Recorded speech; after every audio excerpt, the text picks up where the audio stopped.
ভোর থেকেই সারা দেশে ঝরছে বৃষ্টি। বিপাকে পড়েছেন স্কুল, কলেজ ও অফিসগামীরা।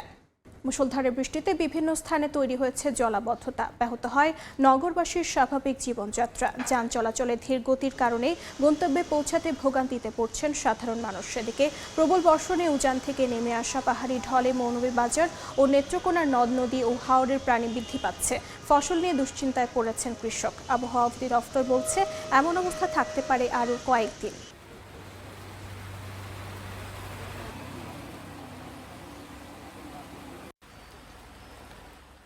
আমরা গাড়ি চালাতে পারতেছি না, যেরকম বৃষ্টি আকাশের অবস্থা, আমরা থরথর করে কাঁপতেছি বৃষ্টিতে। অফিস টাইম মনে করেন লোকজন আছে কম বেশি, তারপরে বৃষ্টিতে গাড়ি চালানো যাচ্ছে না আর কি। আসা অ্যাকচুয়ালি অনেক চ্যালেঞ্জিং ছিল। অ্যাপার্ট ফ্রম দ্যাট মানে আসলে public transport needs to be improve. Water clog হয়ে যাচ্ছে, রাস্তাঘাট একদম পানিতে ডুবে গেছে। অনেক মোড়গুলো দেখলাম একদম পানিতে ডুবে গেছে। পানি নিষ্কাশন ব্যবস্থা যদি ভালো থাকতো তাহলে এতক্ষণ পানি জমার কথা না। এই মুহূর্তে রাজধানীর কারওয়ান বাজারে আছেন সহকর্মী এম এ আজিম, মৌলভীবাজারে আছেন শাহ আলিদুর রহমান এবং কিশোরগঞ্জে আছেন নূর মোহাম্মদ। সরাসরি প্রথমে যাচ্ছি আজিমের কাছে। সকাল থেকে মুষলধারে বৃষ্টির সাথে কিন্তু আসলে বজ্রের মুখোমুখি হচ্ছে রাজধানীবাসী। এখানে কিন্তু এখনও যে পরিমাণ বৃষ্টিপাত হচ্ছে তারই সাথে সাথে কিন্তু আমরা দেখছি যে বজ্রপাতের যে আওয়াজ সেটি কিন্তু আমরা পাচ্ছি কিছুক্ষণ পরপরই। তবে রাজধানীতে বজ্রপাতে হতাহতের সংখ্যা না থাকলেও কিন্তু আসলে বৃষ্টির যে ভোগান্তি সেটি কিন্তু অনেকটা চরম আকার ধারণ করেছে। কারণ আমরা যারা সকালে বের হয়েছে সবাই কিন্তু আসলে হঠাৎ করেই বৃষ্টির মুখে পড়েছে এবং সেটি আসলে ভারী বর্ষণ বলা চলে এবং সাথে কিন্তু দমকা হাওয়াও রয়েছে এবং অনেকেই আসলে অপ্রস্তুতভাবে বাসা থেকে বের হয়ে কিন্তু আসলে বৃষ্টির মুখোমুখি হয়ে কিন্তু আসলে অফিসে যাওয়া এবং যাদের কর্মস্থল সেই জায়গাটিতে যেতে গিয়ে কিন্তু আসলে অনেকটাই ভোগান্তিতে পড়তে হয়েছে। অনেকে বলছেন যে বিভিন্ন সড়কে কিন্তু আসলে জলাবদ্ধতাও তৈরি হয়েছে, যার ফলে কিন্তু আসলে সেই জলাবদ্ধতা ওভার করে আসলে অফিসে যাওয়া এবং অনেক জায়গায় সাধারণ যে পরিবহনগুলো থাকে সাধারণত বৃষ্টির কারণে অনেকেই রিক্সা খুঁজে থাকেন, সেই রিক্সার ভাড়াও কিন্তু আসলে অনেকটা বেড়ে গিয়েছে, যার ফলে কিন্তু আসলে সাধারণ মানুষ তার কর্মস্থলে যাওয়া নিয়েই আসলে সকালে একটি ভোগান্তির মধ্যে পড়েছেন এবং তারপরে আসলে যারা কর্মস্থল থেকে বের হয়ে নানা ধরনের কাজ করছেন তারাও কিন্তু আমরা দেখছি যে বৃষ্টিতে ভিজে ভিজে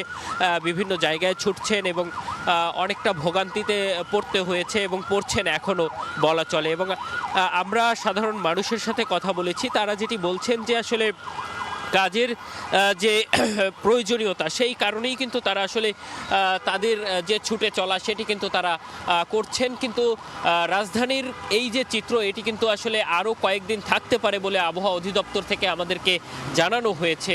এই ছিল রাজধানীর খবর। এই মুহূর্তে আমরা মৌলভীবাজারের খবর জানতে আমরা সেখানে চলে যাচ্ছি শাহ আলিদুর রহমানের কাছে।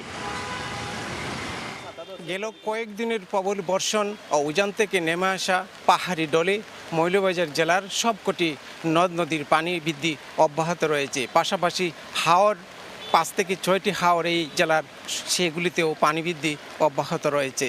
তবে মৌলভীবাজার জেলার জুরি নদীর পানি বিপদসীমার 10 সেন্টিমিটার উপর দিয়ে প্রবাহিত হচ্ছে।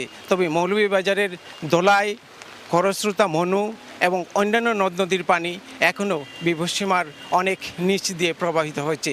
পানি উন্নয়ন বোর্ড বলছে উজানে ভারী বৃষ্টিপাত গেল 2 দিন অব্যাহত থাকলেও আজ ভোর থেকে উজানে কোনো ভারী বর্ষণ অব্যাহত নেই, যার জন্য পানি বৃদ্ধি কমতে শুরু করেছে। নদীর পানি কমতে শুরু করেছে। গেল 2 দিনে প্রায় 2 থেকে 3 সেন্টিমিটার পানি মনু, ধলাই এবং কুশিয়া নদীর পানি কমতে শুরু করেছে। এদিকে হাওর অঞ্চলে হাকালুকি, হাইল হাওর এবং কাওয়াদিকে হাওরে জলাবদ্ধতা দেখা দিয়েছে। হাওর সংলগ্ন যেসব পাহাড় চূড়া রয়েছে এইসব পাহাড় চূড়া থেকে পানি দ্রুত গতিতে হাওরে পড়ছে এবং হাওরের নিমজ্জিত হয়ে পড়েছে।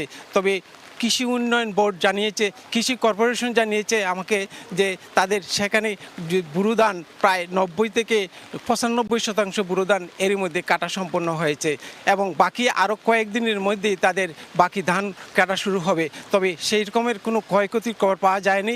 তবে বুরুদান বিভিন্ন নিম্নাঞ্চলগুলিতে কিছু বুরুদান রয়েছে, সেই দিকে বুরুদান নষ্ট হয়ে যাচ্ছে। তো এই ছিল আমার কাছে মৌলভীবাজার থেকে নদ নদীর সর্বশেষ খবর। এখন আমি চলে যাচ্ছি কিশোরগঞ্জে, সেখানে রয়েছেন আমাদের সহকর্মী নূর মোহাম্মদ।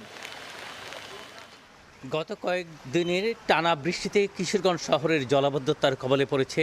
আমি এখন যে সড়কটিতে আছি এটি হচ্ছে শহরের গুরুত্বপূর্ণ এলাকা আলুর মেলা সড়ক। এটাকে বলা হয় ভিভিআইপি সড়ক বা ভিআইপি সড়ক, যেখানে এক পাশে যে আলুর মেলার বাসিন্দারা বসবাস করেন, অন্য পাশে কিশোরগঞ্জের জেলা প্রশাসক, পুলিশ সুপার সহ গুরুত্বপূর্ণ অফিস আদালত এই রাস্তার উপর অবস্থিত। এখানে পুরাতন কোর্ট রয়েছে, জেলা নির্বাচন অফিস রয়েছে। আর এখানে যে গত কয়েকদিন ধরেই বৃষ্টির পানিতে হাঁটু পানি জমে আছে এবং এই মানুষের দুর্ভোগের যেন শেষ নেই। এখানকার বাসিন্দারা বলছেন যে প্রতি বছর বর্ষার শুরুতেই যেন এই জলাবদ্ধতা যেন তাদের বিড়ম্বনা যেন তারা রেহাই পাচ্ছেন না, এবং পৌর কর্তৃপক্ষ এই ব্যাপারে বরাবরই উদাসীন।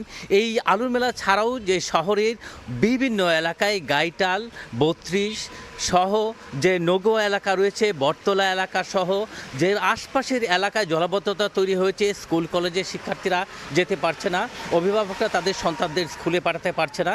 এখানকার বাসিন্দারা যেটি বলছেন যে কিশোরগঞ্জ পৌরসভা বরাবরই উদাসীন থেকেছে এবং শহরের মাঝখান দিয়ে একটি নদী, নরসুন্দা নদী প্রবাহিত হলেও জলাবদ্ধতার কবলে পড়তে হচ্ছে তাদেরকে। এমনটি হওয়ার কথা ছিল না।